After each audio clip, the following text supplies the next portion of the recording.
South ഇന്ത്യയിലെ വളരെ senior ആയിട്ടുള്ള ഒരു പ്രൊഡ്യൂസറാണ് RB Chaudhary. Super good films RB Chaudhary എന്നൊക്കെ പറഞ്ഞു കഴിഞ്ഞാൽ ഒരുവിധം എല്ലാവർക്കും അറിയാം. അദ്ദേഹം മലയാളത്തിലും കുറേ സിനിമകളൊക്കെ ചെയ്തിട്ടുണ്ട്. അദ്ദേഹം ശരിക്കും പണ്ടൊരു ഡിസ്ട്രിബ്യൂട്ടറായിട്ടും അങ്ങനെ സിനിമകൾക്കൊക്കെ ഫണ്ട് ചെയ്യുന്ന ഒരു വ്യക്തിയൊക്കെ ആയിരുന്നു. അങ്ങനെയാണ് പിന്നീട് അദ്ദേഹം സ്വതന്ത്രമായിട്ട് നിർമ്മാണങ്ങളൊക്കെ തുടങ്ങിയത്. അദ്ദേഹത്തിൻ്റെ ഇളയ മകനാണ് ജീവ. ശരിക്കും അമർ ചൗധരി എന്നാണ് ജീവയുടെ ശരിക്കുള്ള പേര്.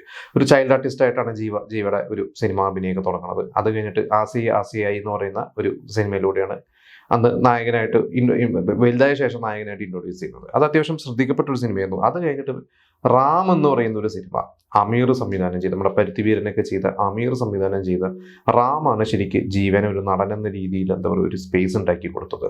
അന്ന് ഒരു ശിവാജി ഗണേശന് ശേഷം ശരിക്കും പറഞ്ഞാൽ സൈപ്രസ് ഇന്റർനാഷണൽ അവാർഡ് അതിൽ കിട്ടുന്ന ഒരു മികച്ച നടൻ എന്നുള്ള അവാർഡ് കിട്ടുന്ന ഒരു നടനായിരുന്നു ജീവ. അത് ശിവാജി ഗണേശന് ശേഷം വേറെ ആർക്കും അതുവരെ കിട്ടിയിട്ടുണ്ടായിരുന്നില്ല.